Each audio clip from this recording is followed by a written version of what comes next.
The opening frame of The Sparrow and the Chimney evokes a kind of art-directed ideal of country living. In a spacious, rustically textured farmhouse kitchen, mid-afternoon sunlight pours in through open windows so large they double as French doors, looking out onto rolling, summer-kissed lawns and hazy woods beyond.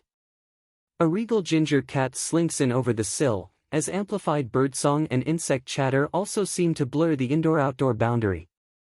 A casserole simmers patiently on the stove. Who wouldn't want to live like this? Pretty much everyone, it turns out, in Ramon and Sylvan Zurcher's elegantly vicious domestic horror movie, which forensically unpicks the compacted resentments, betrayals and traumas underpinning a single weekend family gathering, with a touch as icy as the lighting is consistently, relentlessly warm. The Zurcher twins, who take a joint, a film by credit on all their work, though only Ramon is billed here as writer, director and editor, with Sylvan as producer, have a knack for probing. Inviting household spaces in a way that renders them unfamiliar, even alien. Their 2013 debut, The Strange Little Cat, observed the everyday routines of an ordinary family from a distance that turned their movements into droll physical comedy, while 2021's The Girl and the Spider located whispers of the uncanny in the back and forth of a young woman's apartment move. The third film in the Zurchers' animal trilogy, The Sparrow and the Chimney, marries that same detached observational quality and fey sense of the absurd to a more elaborately fleshed-out narrative, crackling with melodramatic danger and intensity of feeling. This increased dramatic heft could earn this Locarno competition entry the broader arthouse exposure that has eluded the Zurchers' previous work, despite their ardent critical following. That animal aspect of the trilogy isn't incidental. Throughout The Sparrow and the Chimney, the natural world encroaches on human life in ways that don't feel invasive so much as equalizing, as social conventions and restraints are gradually shed in favor of brute base instincts. The first innocuous sign of this collapse is, well, a sparrow caught in the fireplace of the rambling rural house where Karen, I'm Your Man star Maren Eggert, grew up, and is now raising her own gradually dispersing family.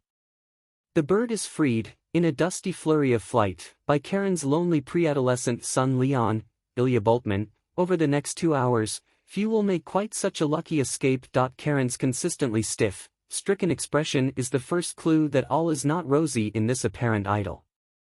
When her younger, cheerier sister Jewel, Britta Hamelstein, arrives to stay the weekend, with her husband Jurek, Milian Zerzawi, and daughter Etta, Luana Greco, in tow, Karen has to be pulled into a hug, as if her body has forgotten how. When Karen's eldest daughter Christina, Paula Schindler, joins them from college, too, there's an anxious void where an embrace should be. Meanwhile, her high schooler daughter Johanna, a scorching Leah Zoe Voss, wouldn't touch her mother if her life depended on it. A self-styled Lolita who yearns to escape the nest, she radiates above it all hostility toward the world in general, but saves a special white-hot reserve of hatred for Karen. That's beginning to rub off on cherubic Leon, a precocious gourmet, and vulnerable Mark for local bullies, who cooks the family's meals but doesn't eat them.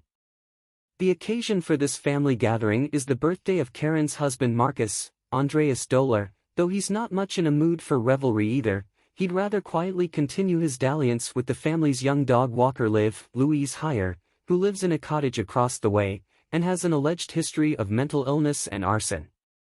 Thus are all the elements lined up for a quasi-Chekhovian knockdown battle of competing desires and miseries. Though not every conflict plays out exactly as you might predict. Some aggrieved characters passively watch when you expect them to strike, while others resort to stark acts of violence without obvious provocation.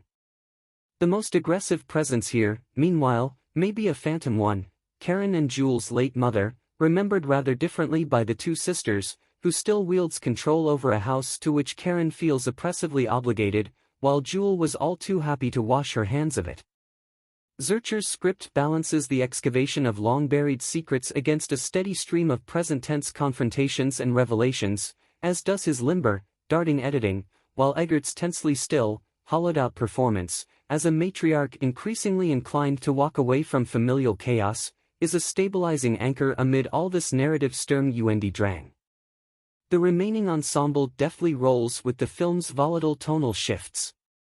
There's more broad, barbed comedy in their collective interactions, and occasional, devastating tenderness when they get each other alone, as in one exquisite scene where Christina, despite her recent absence, reads her younger brother's inner life so acutely as to make him feel, at least for a moment, less alone in it.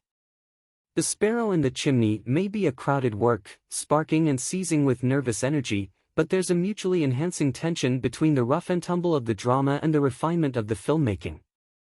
Characters seem to veritably chafe against the poise and gilded beauty of D.P. Alex Haskell's immaculate compositions, and they sometimes strain to be heard over the intricate sound design, with its symphonic melding of human rhubarb and the hum, traffic and weather of the outdoors.